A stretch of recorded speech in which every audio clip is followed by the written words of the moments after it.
afford anything, but not everything. Every choice that you make is a trade-off against something else, and that doesn't just apply to your money. That applies to any limited resource you need to manage, like your time, your energy, your focus, your attention. Saying yes to something implicitly carries all kinds of trade-offs. This opens up two questions. First, what matters most?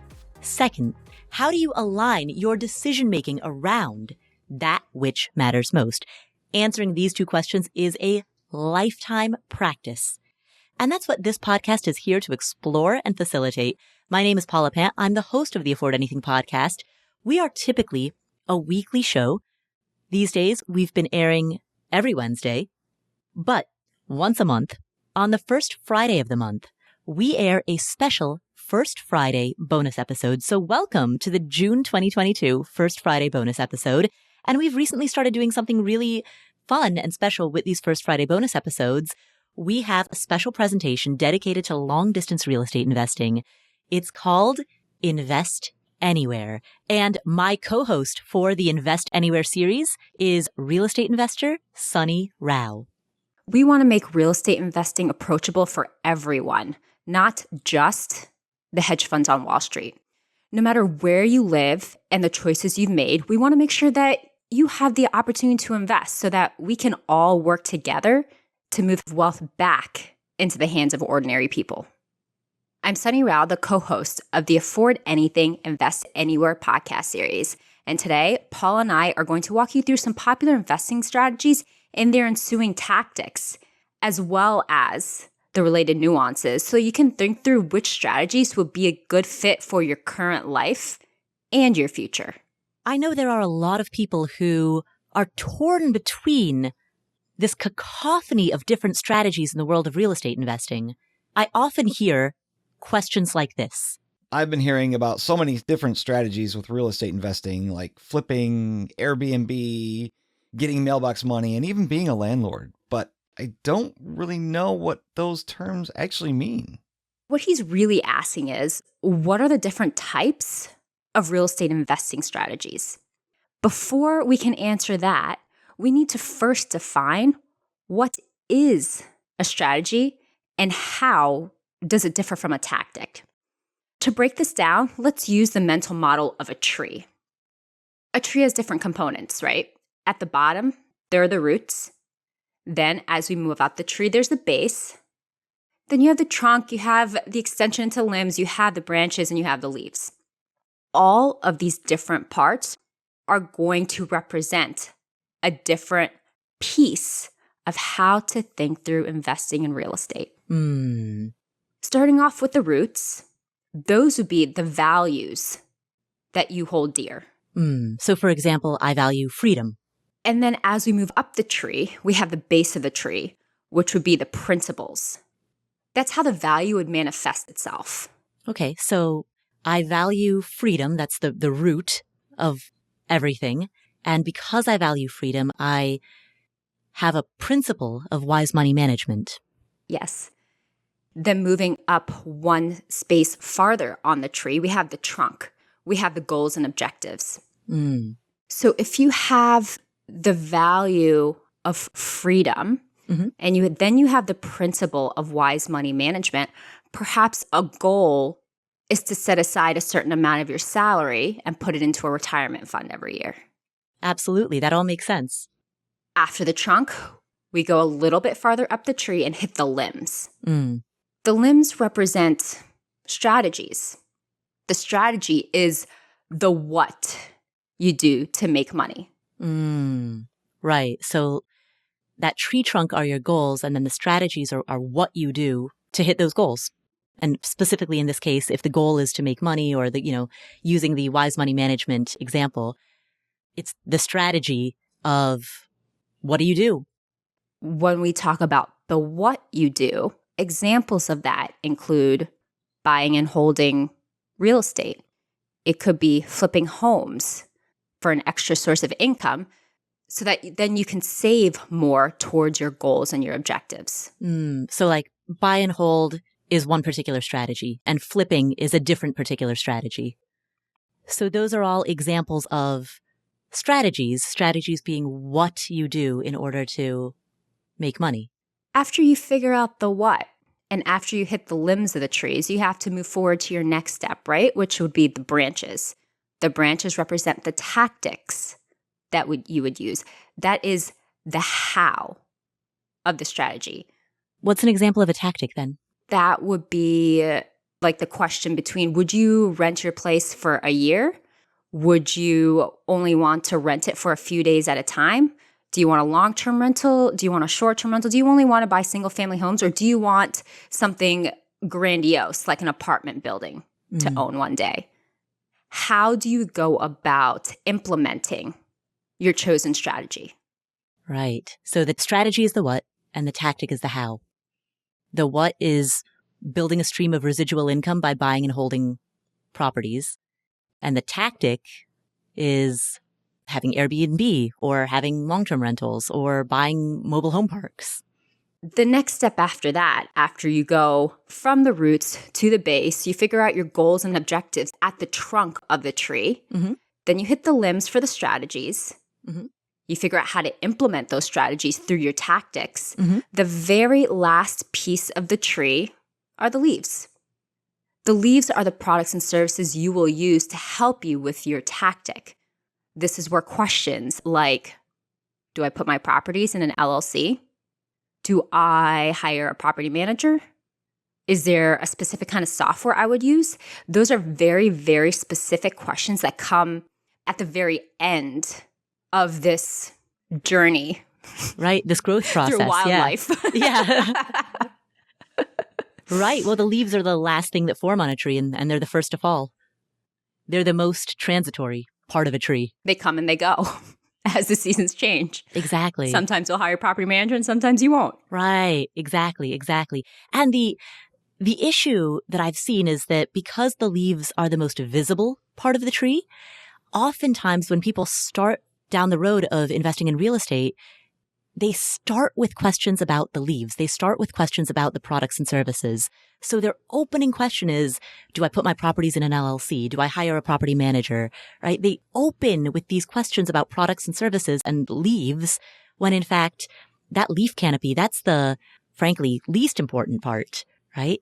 Yeah. And just like there's so many leaves on the tree, there's so many questions in the details of the execution that can come up, and that can make the decision to invest in real estate so much more intimidating, complex when it doesn't have to be. The decision to invest is way farther down the tree. It is one of the more simple and basic things to consider. Right, exactly. Because once you know your values, your principles, your goals and objectives, once you've established the roots, the base, the trunk, through taking a personal inventory, that foundation, from there, the particular strategy that you want to choose and the tactics that are the how to that strategy come into sharper focus. And once you know your strategy and your tactics, then the leaves are kind of the details. Yes. The pieces that we really want to focus on today are those branches and those limbs, the strategies and the tactics. Because even though the roots, the base, and the trunk require personal inventory, it's very difficult to take that personal inventory when you don't know what the strategies involve, when you don't know how much work it's going to be, when you don't know how often you will have to be involved with your project. Once you know what the projects involve, you can take a step back and think about how that will impact your life and whether that's truly a good fit for what you want to be doing. So in today's episode, we're going to break down 6 major investing strategies. They are on a spectrum of passive to active. We will be starting off with the most passive strategies, with the note that, as with everything, this is a general rule of thumb, and you can always spend more time or less time on the given strategy that you choose. All right. So along the spectrum of passive to active, of the 6 major investing strategies that we're going to cover, let's start with the most passive ones. What's over to the passive side of the spectrum? On the most passive side of the spectrum, your projects and your investments will basically involve handing your funds over and not being involved at all in the day-to-day of the real estate asset. Mm-hmm. And there are two strategies that will allow you to do that. The first of these strategies is utilizing REITs, and the second of these strategies is utilizing crowdfunding. And the common thread between utilizing REITs and utilizing crowdfunding is that you hand your money over to somebody else. So it's super hands-off. Let's talk through both of those. Let's start with utilizing REITs. What is a REIT? A REIT is a real estate investment trust. These options have been around since the 1960s. It is buying real estate in the form of a mutual fund. The way that this works is that there will be a real estate company that will own and manage a variety of real estate holdings. Everything from the residential homes that we like to talk about to warehouses to cell phone towers. There are all kinds of options that REITs hold. And REITs allow investors to buy shares of the corporation, and then the REIT will pay dividends to their investors. And that's an important distinction. So if you own a REIT, you don't technically own the property. You own shares of the corporation, the trust that holds the property. And there are three kinds of REITs. One is an equity REIT. Then there's a mortgage REIT. The last option, there are hybrid REITs. All right. What's the distinction between equity REITs and mortgage REITs? With an equity REIT, the analogy is that the REIT basically acts like a landlord. They will own the assets, they will maintain the assets, and they will operate the assets. They are in the details of the day-to-day operations. The other end of that spectrum is the mortgage REIT. Mortgage REITs are not involved in the day-to-day operations of the asset. They don't hold the asset at all. They buy the mortgage from the bank, and then they collect on those payments. In between the equity and the mortgage REIT is the hybrid. And it is how it sounds. It holds a little bit of both. They have a little bit of equity holdings, and they have a little bit of mortgage holdings. All right. So those are the three types of REITs. Are there any other ways that REITs are classified? Yes. REITs are also broken out by how they're traded. REITs can be publicly traded, non-publicly traded, and privately held.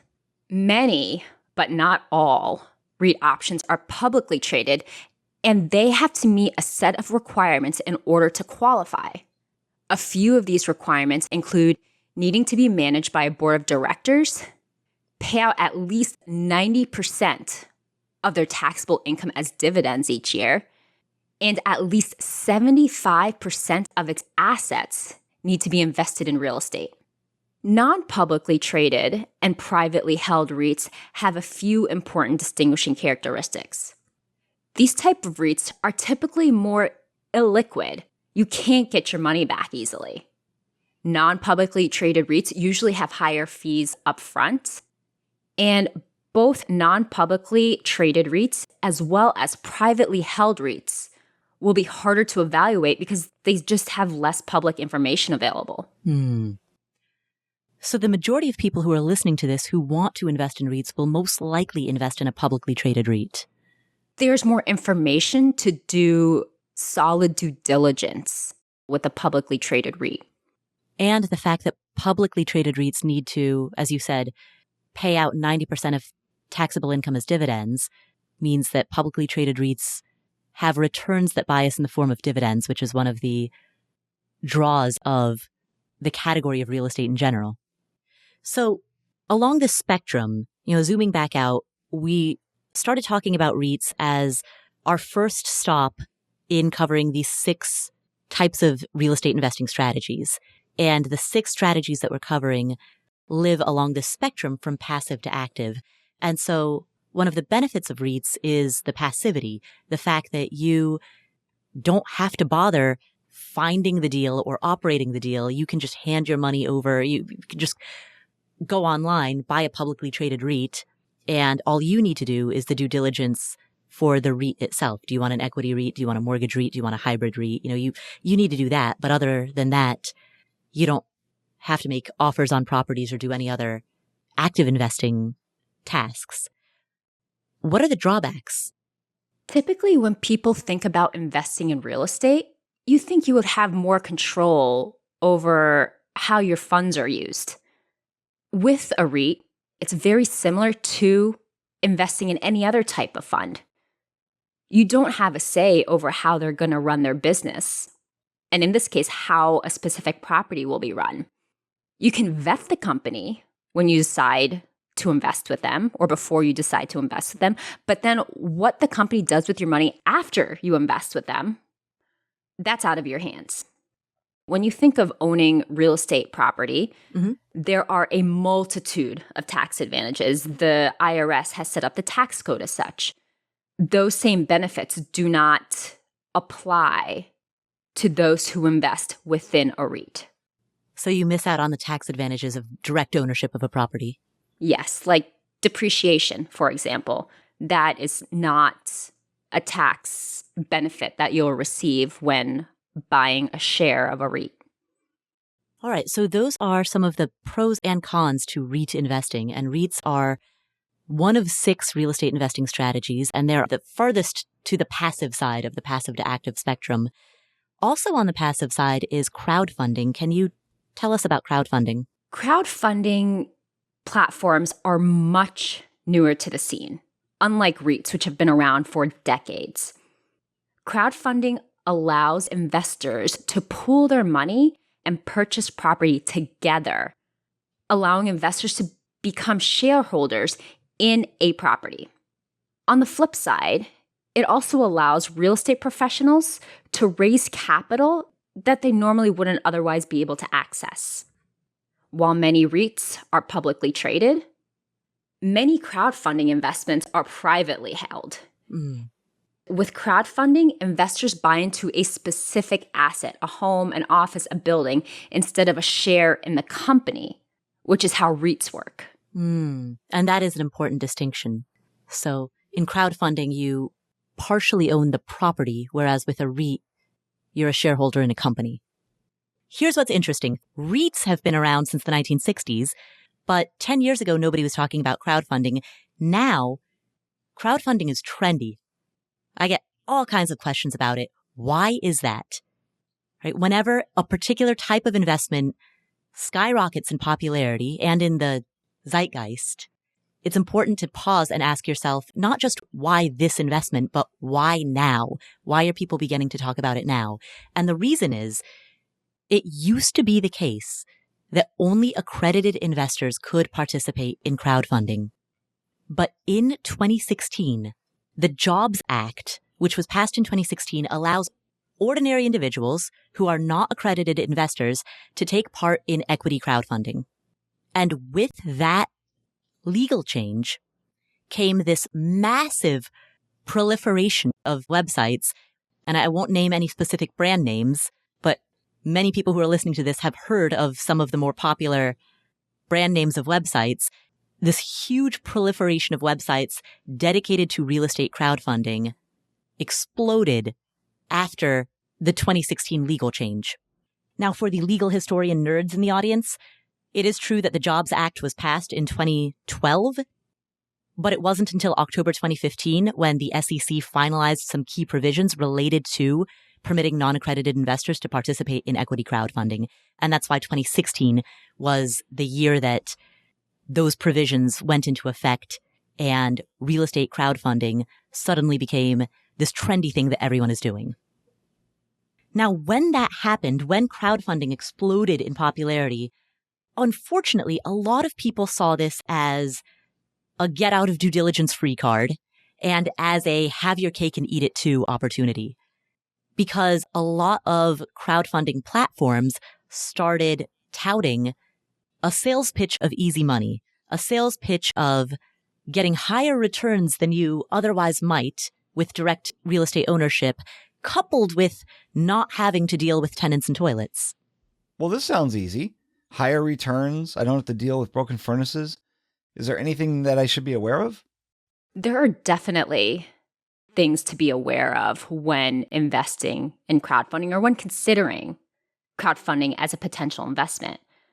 First of all, there's more risk involved.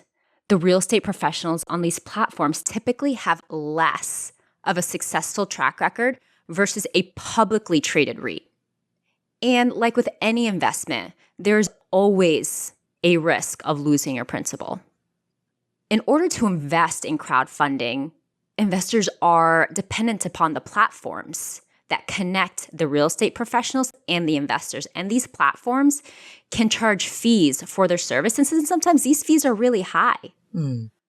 Private investments can be far more illiquid, harder to draw your money out versus just selling a share of the company that you purchased. And lastly, the tax situation is similar to that of the REIT.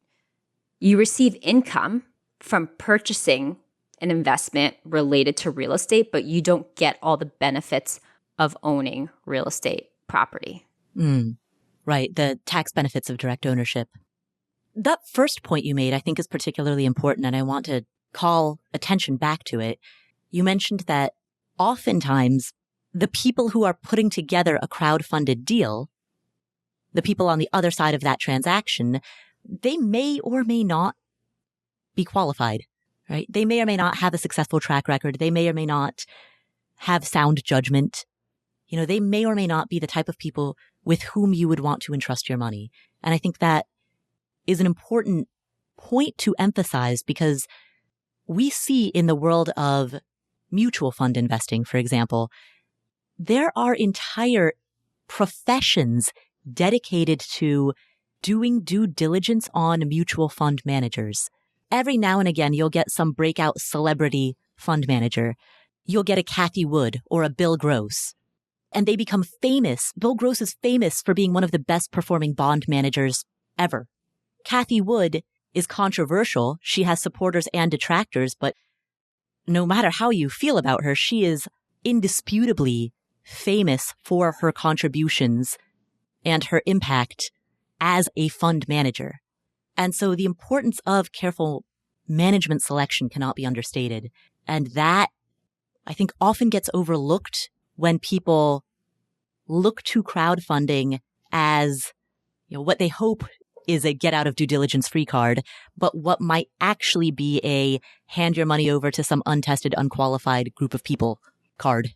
And I really like to use that as a segue into our next strategy, because in the next strategy, which is also involving handing your funds over to someone else, there is also the opportunity to do more due diligence on the person or the management team accepting your funds. Ooh, okay. So then what's that next strategy? It's called private lending. To zoom out for a second, with REITs, you give your money to a company to buy a share or own a piece of the company. With crowdfunding, you give your money to own a portion of the asset. These are pretty strict terms. You're not going to go to a publicly traded REIT and say, hey, let me negotiate with you. Right. With private lending, there are more options available and you can negotiate different terms. Private lending agreements can be set up in different ways, including being placed in a fund.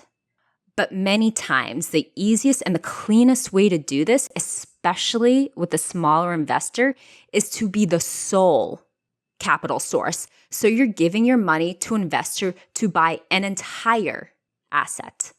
Sunny, an example would be if I gave you $100,000 so that you could use that money to buy a single family home in Indianapolis. Yes, that is a great example.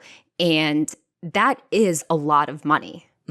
Absolutely. So you might be wondering, why would I do that? It sounds like so much money. the benefit of this setup is to receive a return that is directly secured by a tangible asset. In doing so, you're reducing the risk of the loss of principal because the investment is backed and tied to an asset. Also with private lending, you as the lender can vet the investor and the asset that they want funding for. And that's a distinction from both crowdfunding and REITs, where it's very hard to vet the investors, to vet the management team. It's also much more difficult to vet the underlying asset. 100%. Another way that private lending differs from investing in REITs and choosing to go the crowdfunding route is that when you negotiate your terms, when you find someone you want to invest with, you can set up the agreement however it best suits you and the real estate professional that you're working with. You can be a debt partner and act like the bank and get interest payments, or you can be an equity partner and get a piece of the ownership and thus any upside or downside in the property value and the operations. There is a lot of flexibility to negotiate the best situation for you. That being said, it does come with more work in terms of building relationships with the correct investors and completing due diligence so that you know you will be in a safer position no matter how things turn out for the investor.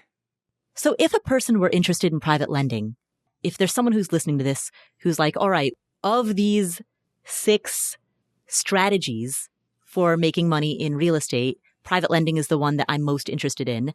What should that person do in order to reduce the risk of loss of principal in the event that things do not go well?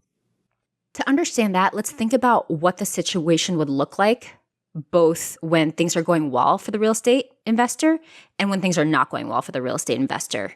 When things are going well, the property's operational, they're getting their rent payments, and they are sending you your cut of the monthly check, if you're a debt investor, let's say. If things head south for the real estate investor and they are not able to make the payments that they owe you, then you want to set up the agreement so that you can foreclose upon the property. If you absolutely need to do that, then you can always sell it and recover your principal. So hopefully, with the due diligence that is done, no matter whether things go well with the property or not for the real estate investor you're working with, hopefully you can be protected with your principal investment. And so you do that by treating the underlying asset, treating the property as the thing that secures your part of the deal. It is the collateral. In order to execute this strategy, you'll want to get a lawyer to draw up the necessary documents. The exact contents and the exact documents can vary slightly by state. However, in most situations, you will need a total of 4 documents, 2 to enter the agreement and 2 to exit the agreement. In order to enter the agreement, the first document is a promissory note, which serves 2 functions. 1, it spells out the agreement. It will tell you how much payments will be, what the interest rate will be, when payments will be made, who the borrower and the lender are, and it has both parties agree to the loan. That is the function of the promissory note. What it does not do, it does not provide collateral. The second document that we are going to talk about does secure the collateral, and that is the mortgage security document. In some states, it's known as the deed of trust. This gives the lender 2 rights. 1, it places a lien on the property so that if the investor you're working with doesn't pay you as agreed upon, you can foreclose upon the property. It also states that the investor you're working with cannot resell or refinance the property without your permission. And typically, a title company will file this mortgage security document with the county.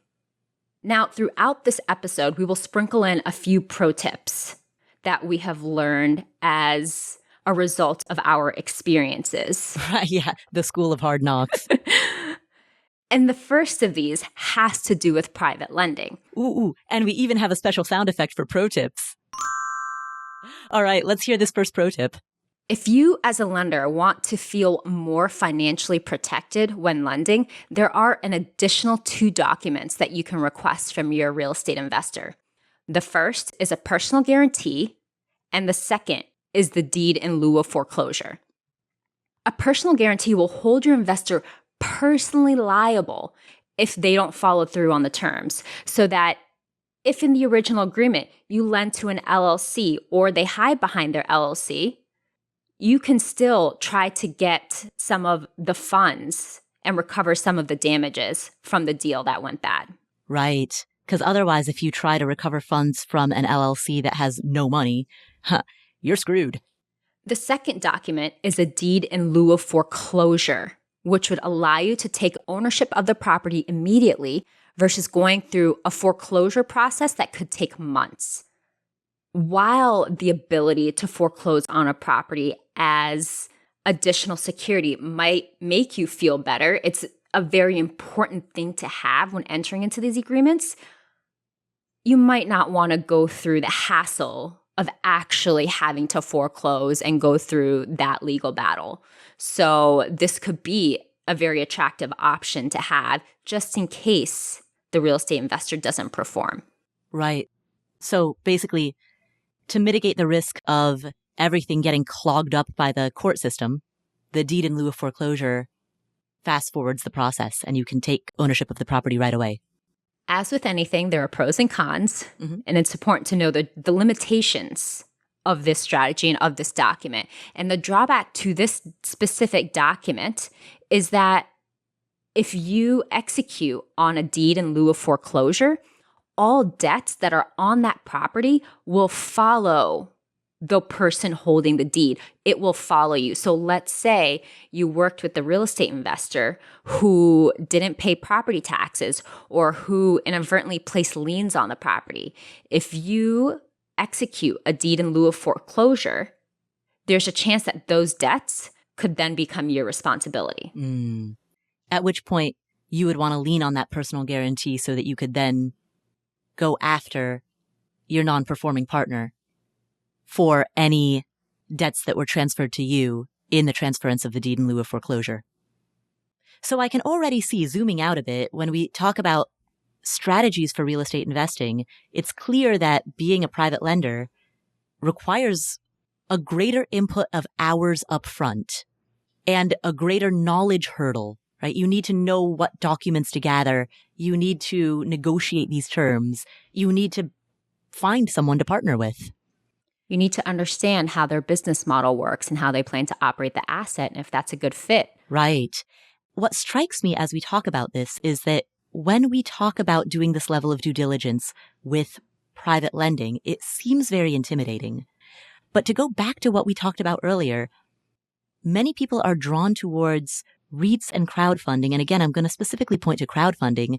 People are drawn towards it because they believe that it's a get out of due diligence free card. But the reality is, if you're doing it right, you would be doing the same level of due diligence throughout. You ought to be doing as much due diligence on a crowdfunding deal as you would in private lending. It's just that in this example that we're talking through right now, the private lending example, you have to do it. Whereas with the example of a REIT or with crowdfunding, you technically don't have to. I'm putting have to in air quotes. You could technically eeny, meeny, miny, moe your way into those investments. It's just not a wise allocation of capital. But that said, going back to this discussion around private lending, Sunny, you mentioned there are 2 necessary documents and also 2 additional documents that you need when you enter into a private lending deal. So you need a promissory note, you need a mortgage security document, also known as a deed of trust, and you may also, in addition, want a personal guarantee and a deed in lieu of foreclosure. So those are 4 documents that you might want when you're entering into one of these agreements. What are the 2 documents that you would want when you're exiting an agreement like this? The first of the 2 documents that you will need is the mortgage release document. It is the sister to the mortgage security document that the title company files, and it states that both parties fulfill the agreement and that the deal is done. The second document is a payoff statement, which shows the original principal loan, how much is due, the interest rate. It's basically the guts of the agreement. The lender signs off saying that the promissory note and the mortgage are paid in full. And in this case, you are the lender. Correct. So you sign off saying everything's done. We're all good here. All right, so let's zoom back out. We're talking about private lending as example number 3 of our 6 examples of real estate investing strategies, right? So far, we've covered REITs, we've covered crowdfunding. Now we've gone into detail around what private lending looks like. why would a person choose private lending, particularly with the intimidation factor of, oh my goodness, there are all of these legal documents that we're going to have to deal with?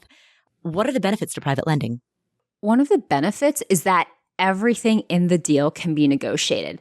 The types of returns, whether you want to be a debt partner or an equity partner, you can negotiate when you want your payout. You can negotiate interest rate and terms if you're a debt investor. You can negotiate how much cash you want the other person to put in the deal, which leads us to our next pro tip. Pro tip.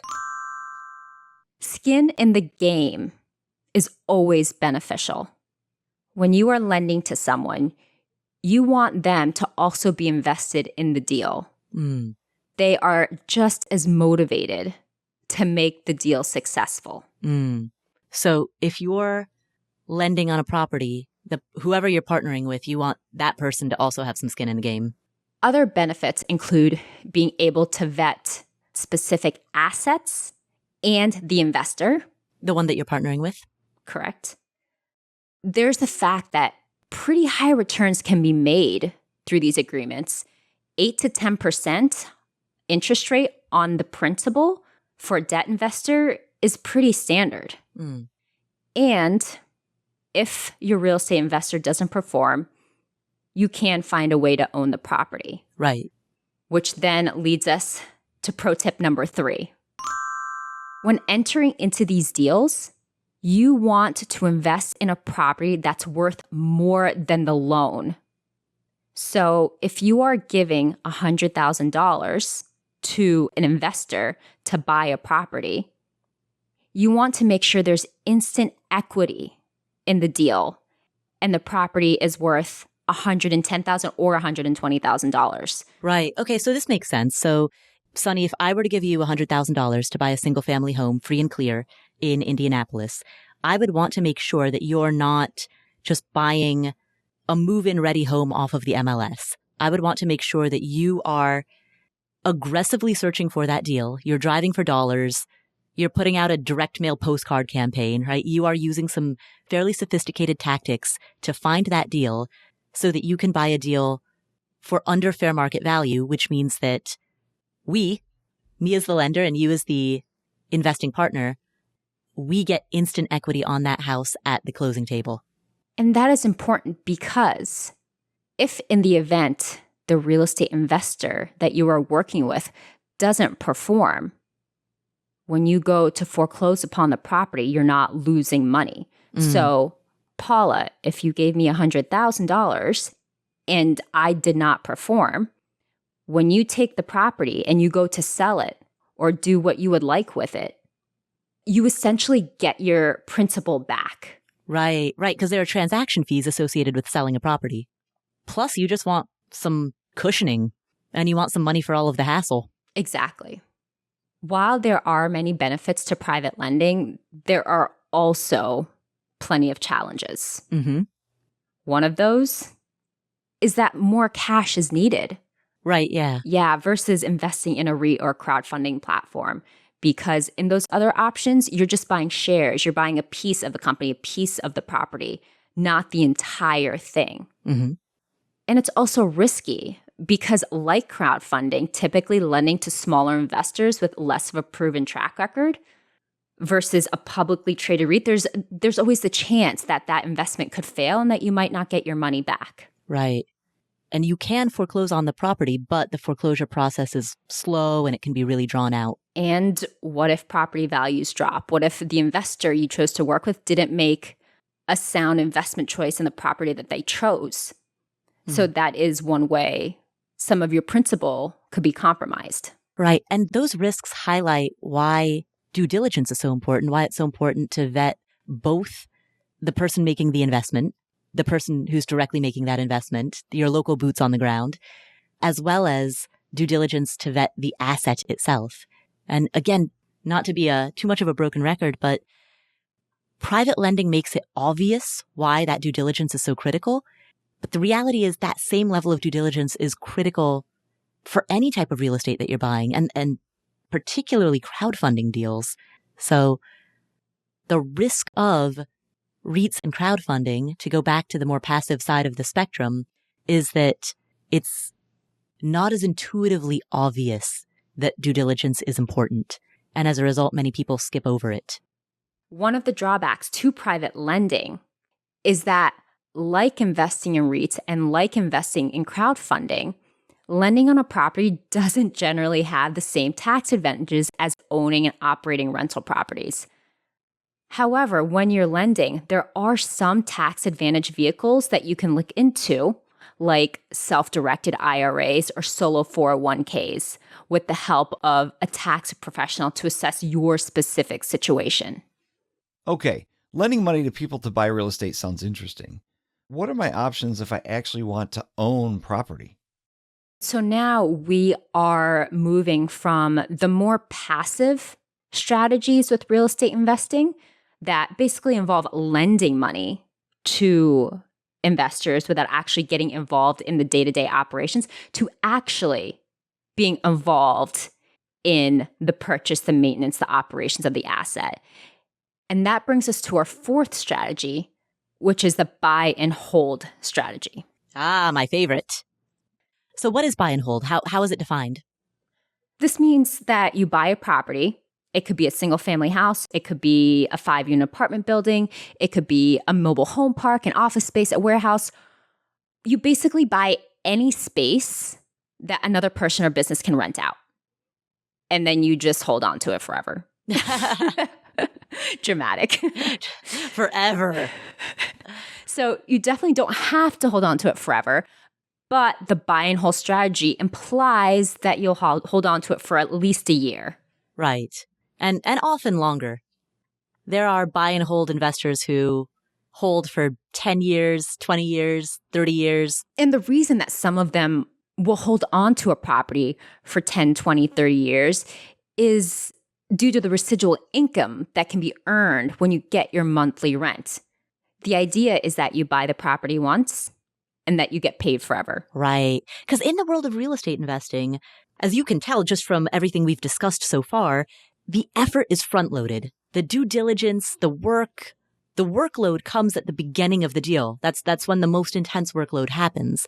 So once you've gone through all of the workload of the due diligence of finding a property, finding it, vetting it, financing it, once you've done all of that, may as well kick back and collect the residual income, right? Absolutely.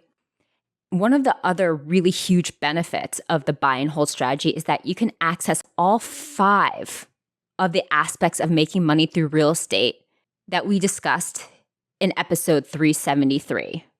And let's review what those 5 ways to make money are. So the first is the cash flow, which is also an option in REITs, private lending, crowdfunding.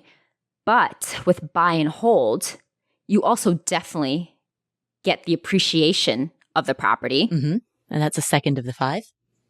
You get the full universe of tax benefits from write-offs to depreciation. Cool. So that's a third of the 5. You get instant equity if you purchase the property correctly. And the last benefit, if you purchase the property with debt, you get access to the principal pay down, which is when your tenants pay down the balance of the loan for you. But it's not always sunshine and roses, is it? All right. So what are some of those drawbacks to buy and hold? Competition. Right. It is hard to find properties in this market. And when I say it's hard to find properties, it's hard to find properties that have that gap between what your mortgage will be and what your rent will be that will allow for the positive cash flow that you can put in your pocket. Right. Well, not just the mortgage, but a mortgage plus operational costs. Absolutely. And that's getting tougher today because property values have been increasing and interest rates have been increasing. Right. Which work together to increase the monthly payment that you owe to other people. Right, right. Which is why it's even more important. It's such a filtering mechanism. The people who think that this is easy money get filtered out.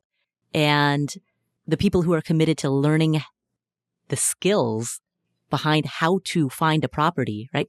So many people think that because they bought their primary residence for themselves, that means they know how to search for properties. But that's the equivalent of thinking that because you cook dinner for yourself, you know how to be a chef. And I'm going to take this one step further. The market has been very kind to investors who got in a few years ago when purchase points were much lower. For many, because properties were purchased at a lower purchase point and we had such strong economic growth, success was sometimes close to inevitable. These days, you have to really know what you're looking at. You can't just assume that in 3 years, the property values will go up and you can sell it at a profit. You can't just assume that companies are going to keep hiring for the next 5 years, increasing the supply of renters in your area. You can't make these assumptions about the economy and property values at this point. Right. So you really have to critically know what drives the factors for being successful in real estate. Right. In order to make that choice. Exactly. That's why real estate education is so important, right? Part of the reason, not to tout our course, Your First Rental Property, but part of the reason that I built it is because I saw so many people basically blindfolding themselves and eeny, meeny, miny mowing their way into real estate, essentially throwing darts at a dartboard and hoping that it works out and not knowing what they don't know, operating at that level of unconscious incompetence where you don't know what you don't know, and then you suffer from the Dunning-Kruger effect of believing that you're more skilled at something than you actually are because you know so little about a topic that you don't know what you don't know. Exactly. There are a few other challenges to also keep in mind as you think through the buy and hold strategy. The residual cash flow is great, but let's know the quantities that we're talking about. So if you purchase a house with a debt after the mortgage, after insurance, after operating expenses, the total cash flow can be pretty small. You're looking at a few $100 a month, and that's when there aren't repairs or replacements needed. And when you look at more active forms of real estate investing like flipping or wholesaling, which we will go into later in this episode, there's no big payday. It's not like one day you sell the property or take some action where suddenly you have $50,000 in your bank account. You do a lot of upfront work to get the property ready, to rent it out, to get your couple $100 a month. And the money keeps coming, but the work, it'll still be there from time to time.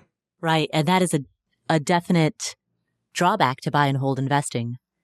It takes a number of units before you're collecting a decent amount of free cash flow.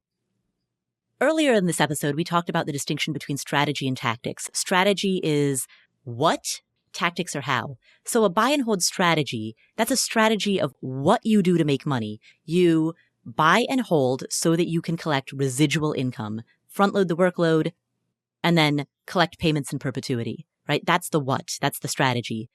What are the tactics, the how of how a buy and hold strategy can be implemented? Let's look at what you can buy and let's break that down by the size of the asset. Any property that has 4 or fewer units that people can live in are considered residential. Any property that has 5 units or more that people can live in are considered commercial properties and are subject to different underwriting standards by lenders. One of the cool things about commercial properties is that the value of the property is heavily influenced by the net operating income of the property, which means that if you know how to operate your property really well, you receive good rents, you keep expenses low, you keep low vacancies and turnovers, you can have a huge say in the equity and appreciation of your property. Residential properties that are less than 5 units usually have better financing terms because they all fall under residential financing guidelines. Residential loans are typically for homeowners. Commercial loans are typically for businesses. There are still more nuances within the properties that people can live in. And some of these can be market specific, so it's really important to learn your market. One example is with single-family homes. Single-family homes with more than one bathroom, families tend to stay in those longer because they tend to outgrow spaces due to number of bathrooms.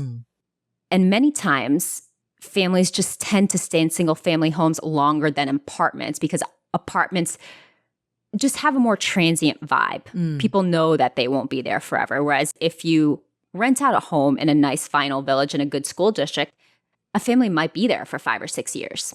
So when you're running your spreadsheet, when you're assessing and analyzing properties, understanding the different vacancy rates or the different turnover rates that are associated with different neighborhoods or different types of properties, that's one level of nuance that you would need to know as part of that local market knowledge. What are some other examples? Multifamily apartments, 5 units or more, are usually pretty cool because you have multiple rents covering the mortgage and the expenses. And even though the systems and related expenses are bigger with the bigger buildings, it's easier in the long term because you can fix one large roof with 5 sets of rents and then be done with it for the next 20 years. Versus if you buy 5 single families, you are then on the hook for 5 different roofs that are all covered by their own specific and single stream of income and on their own timeline. Right. Right. So you get consolidated overhead with a multifamily. Another branch of tactics that can take place in any asset class where people live are renting out spaces for different lengths of time. So you can have long-term rentals, you can have short-term rentals, and you can have medium-term rentals. Long-term rentals typically involve leasing a space for around a year or longer. It's pretty straightforward. You're providing a good living space for your tenant, and you can do this in an unfurnished home. There are variations even within long-term rentals, like student rentals near college campuses or renting by the room in larger cities where rent is really expensive. And different variations will utilize different strategies for success and different lease stipulations. These different lease stipulations can be having common area rules when renting by the room or involving parents in the leasing and screening process when leasing to students. At the other end of the spectrum are short-term rentals, which people refer to as vacation rentals or Airbnbs or VRBOs. This tactic requires the most activity in the residential buy and hold space because it requires furnishing the property. You're essentially acting as a hotel, making sure each set of guests is greeted and taken care of during their stay. So you're moving outside of just real estate investing and also entering the hospitality industry. Right.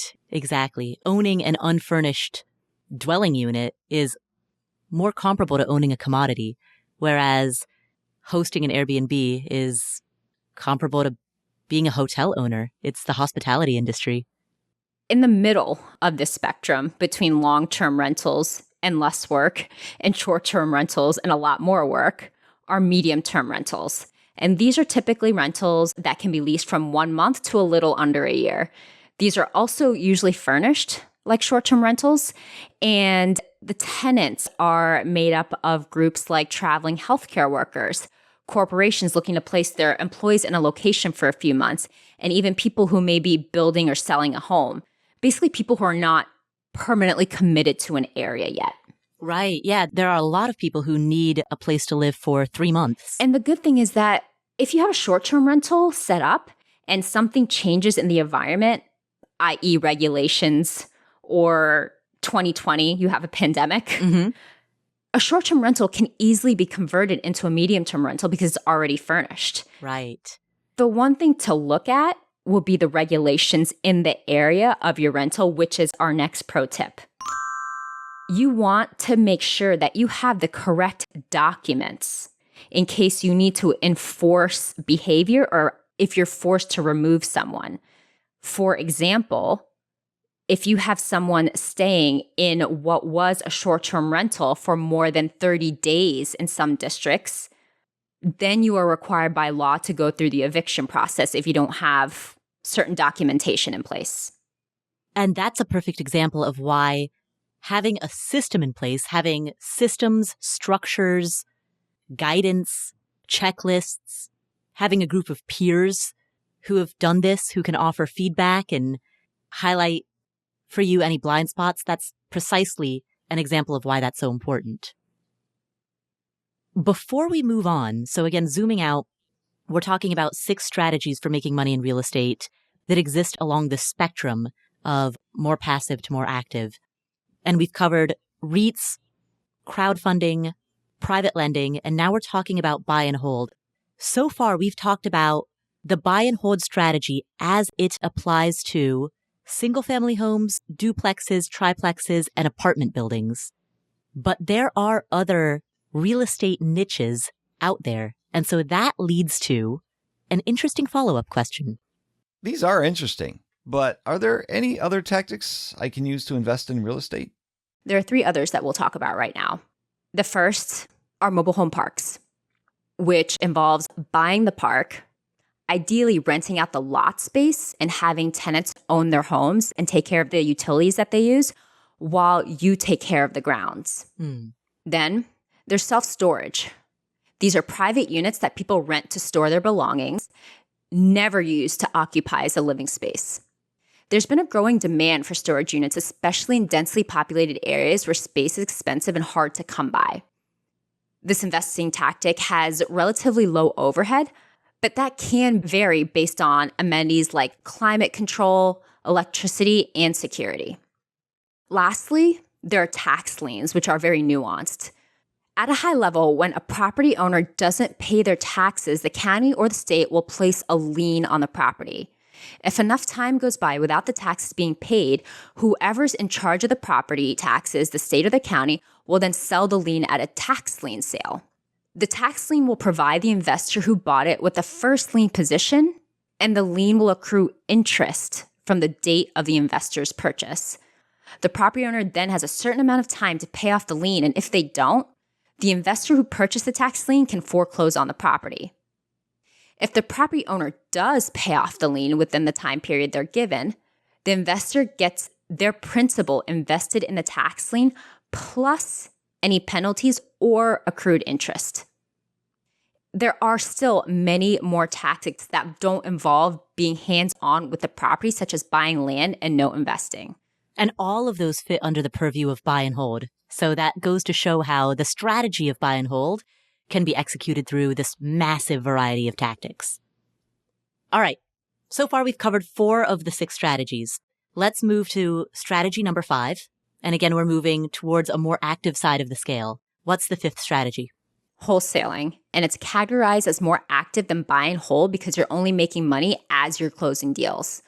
With the buy and hold strategy, there'll be times when there's less activity and you can receive your residual monthly income with very little hustle. But with wholesaling, you're only making money when you close the deal. Okay, so what is wholesaling? It's when a person, we'll call them the wholesaler, finds an owner who wants to sell their property, but the wholesaler doesn't actually want to buy the property. The agreement is that they will find a buyer for the property. So they will get the property under contract at hopefully a below market purchase price and find someone else. It typically has to be a cash buyer to purchase the property. No money actually changes hands until the deal closes between the original owner and the new buyer. The wholesaler makes money when the deal closes through an assignment fee, which is basically a finder's fee that's placed on top of the price that the original owner wanted for the home.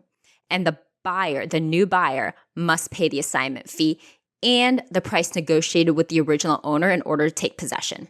So basically, somebody who wholesales finds a property owner, puts that property under contract, flips the contract, and then gets paid a finder's fee for flipping that contract. Exactly.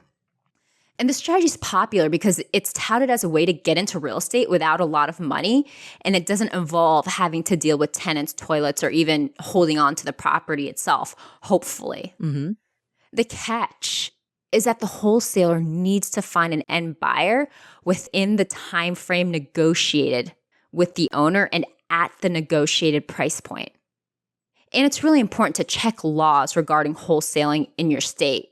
You need to be aware of local regulations, which can differ. So it sounds like wholesaling is a type of strategy where you need to build out a really well-developed network so that you can tap a whole bunch of cash investors, cash buyers, to be like, hey, yo, I got this property under contract.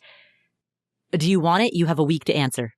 And also the network to find the deals, because you're only making money when you close the deal. So you need to have a very active funnel coming in to consistently be closing on those deals. These days, wholesaling mostly involves residential properties like single-family homes or even small apartment buildings, but technically, just about any property can be involved. Which leads us into our next pro tip. Wholesaling can be considered an exit strategy, and for those who are ever in a direct-to-seller acquisition, knowing what wholesaling involves is a really good thing to keep in mind because it can be a profitable and mutually beneficial exit if needed. This can be executed by making the contract assignable, and it works best if the deal you find is really, really, really good. I actually did this last year on a mobile home park. I found a park that was an excellent deal, but I am not a mobile home investor. I wanted to be a mobile home investor for about 5 minutes. And then when I got into the due diligence and realized how much was involved and how much it was out of my core skill set, I didn't want to do it anymore, but I had it under contract and I had made the contract assignable. Luckily, just in case, once I realized after my due diligence that this was not something that I wanted to be involved in long term, I was able to find another buyer for it, bring them in, tack on an assignment fee, and then when they closed, I got some money for my work, which was pretty nice. Right. So you became an accidental wholesaler. I did. And that's a great illustration of how experienced real estate investors, people who don't just go in blindly, but who actually know what they're doing, have multiple exit strategies. Like what you did when you made that contract assignable, your intention when you went under contract on that mobile home park, you intended to own that mobile home park. Oh, I wanted to own that mobile home park. Yes. Yeah, exactly. But you knew to have multiple exit strategies. And that ended up working out really well. It did. So let's talk about zooming out and talking about wholesaling in general. What are the benefits of wholesaling? One of the benefits is that you don't need a large amount of capital up front. You don't need to save up for a down payment or funds that require licensing, etc. And you can have large paydays. If you get a really good deal under contract, far below market price, you can put a slightly larger assignment fee and still have it be a good deal to your end buyer. On the flip side, there are multiple drawbacks. One of these drawbacks is that properties usually have to be distressed because that is when sellers are most motivated to sell because they don't have the money to fix it up. This limits the buyers available to the wholesaler. If it's a real fixer-upper, a lot of retail buyers will exit from the picture. They don't want to move into a home that requires a ton of work right at the beginning. The buyers would typically need to be other investors, and the wholesaler will need that network of buyers who be interested in buying and be able to buy fast and in cash. So the income can be really unpredictable as you build out this network. Yeah, it sounds like wholesaling is for extroverts. Exactly. All right. So wholesaling, zooming back out, is the fifth of the 6 strategies. We've covered REITs, crowdfunding, private lending, buy and hold, wholesaling. And then what's the 6th strategy, the 6th and most active on the passive to active spectrum? It's the most active and the most glamorous, thanks to HGTV. It is flipping. All right. So flipping, the HGTV reality TV show promise is that it's so simple. You just buy a place and you make it pretty and then you sell it and then you hang out in Aruba all day long. What is it actually like? It takes a lot of savvy to be consistently successful when flipping. You have to know how much the rehab will cost, and the rehab is influenced by material costs and labor, which is both of which are tough in this market and costs are increasing for both of them. You have to know how much the property will sell for after you complete the rehab. Right. There's even a fancy acronym for that, ARV. Is that after repair value or after rehab value? After repair value. After repair value.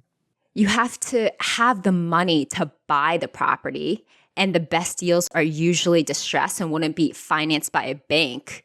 So you wouldn't be able to get the really good financing terms at 5% interest. So you would either have to have cash or a specialized lender. And these types of lenders usually charge higher rates, like the private lenders we talked about earlier in the episode that can get 8 to 10% on the principal. Mm-hmm.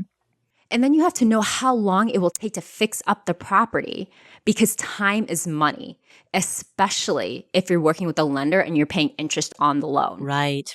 And that's one thing people who are new to flipping often forget about, what are referred to as holding costs, which is just the cost of holding that property for an extra month. The prorated property taxes, the utility costs, the interest rate on the money that you're borrowing. And you need to have the network of contractors and or the free time to fix up the property yourself. Mm-hmm. So being able to manage all of the costs, the timelines, the team over the course of several months in order to sell the property and make a profit, that's a lot to manage. Right. Flipping is very active. So why do people do it? Because there's just the potential to make a lot of money. With inventory being so low in the market, there have been a lot of buyers chasing a few sellers. So it seems like, okay, I can probably sell it at whatever I want and exit. That doesn't always happen. Right. But the potential for big profits is there, and the potential for a one-time big payday. These paydays can be huge. That is the primary benefit that draws investors to this strategy. There are plenty of drawbacks and challenges to face while chasing that big payday, mainly being there's just a lot of risk to navigate. There's a potential to lose money at many different stages. And it's a lot of work to actively manage all parts of the flip process, from the purchase to the rehab to the teams to the staging to the selling.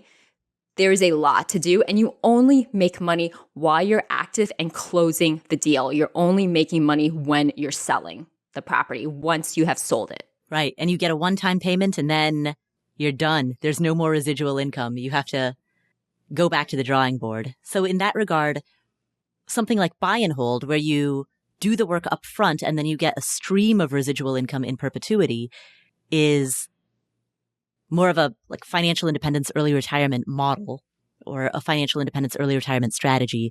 Whereas flipping, by contrast, would be a better fit for someone who wants a full-time job in the field of real estate. Absolutely. All right. So those are 6 strategies for how to make money in real estate, each of which have different pros, different cons, different types of risks, and different forms of reward.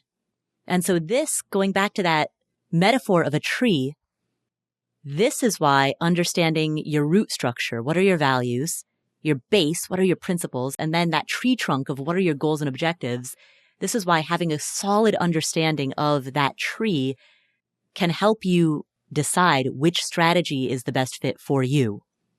As we've outlined all these different strategies, which strategy of the ones that you've heard fit your goals, your vision for what you want your life to look like, right? And that set of goals, that's built upon a foundation of your principles and your values.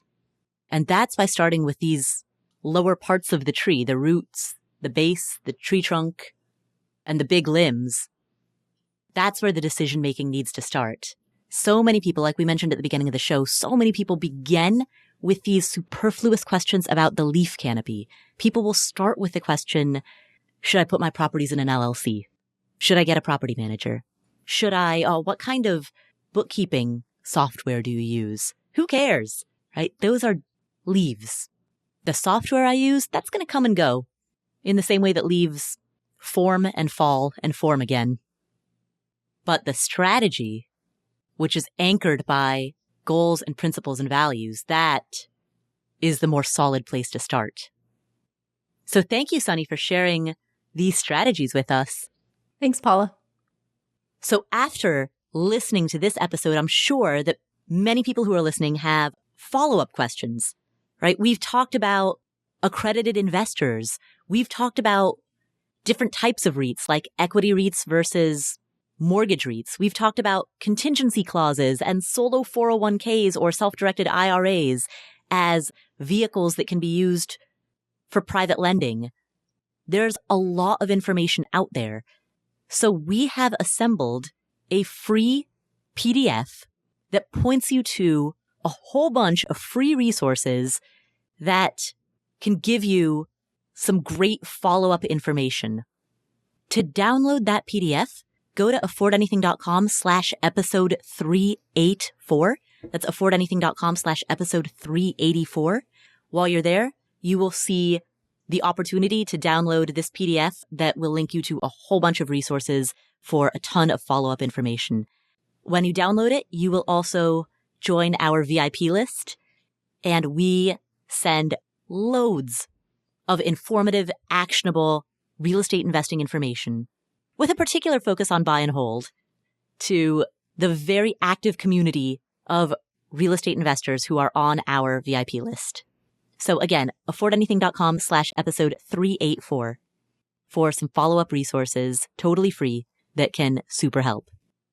Sunny, as you know, we have a course coming up as well. You've been through it. It's amazing. Yes, I have been through it. As someone who went through it after having already invested and built a portfolio, I still learned a lot, which is pretty cool. Yeah, it's incredibly robust. And a lot of what we've talked about, the checklists, the systems, the structure, The community. yeah, the importance of going in with your eyes wide open and not being blindsided by your unknown unknowns, right? That's what this course was designed for. In previous years, we have opened up this course twice a year. In previous years, we've had a spring semester and a fall semester. We're not doing that this year. This year, 2022, we are only opening this course for enrollment once and only once. And it opens this month, June. And it also closes this month, June. So this month, later this month, is your only opportunity this year to enroll in our course. It is an incredible experience. If you want details, including videos that describe what's in the course, a detailed breakdown of all of the modules and the lessons inside of those modules, videos with interviews from our alumni, you can access all of that by going to affordanything.com/enroll. And while you're there, join our VIP list. Again, that's affordanything.com/enroll. And join the VIP list so that you don't miss any of the bonus content that we are sending to all of our subscribers, including a lot of material around this particular time, inflation, the risk of recession, how to handle the specifics of 2022. We'll send you all of that for free when you join the VIP list. And you can do that at affordanything.com/enroll, or you could also do that by downloading this free resource guide at affordanything.com/episode 384. Sunny, thank you for being my esteemed co-host and walking everyone through these 6 strategies for making money in the world of real estate. You're very welcome. This has been a lot of fun. And thank you to everyone who's listening for being part of the Afford Anything community. If you enjoyed today's episode, please share it with a friend or a family member. And make sure that you're subscribed to this podcast so you don't miss any of our amazing upcoming episodes. Thanks again for tuning in. My name is Paula Pant. I'm Sunny Rao. This is the Afford Anything podcast, and I will catch you in the next episode.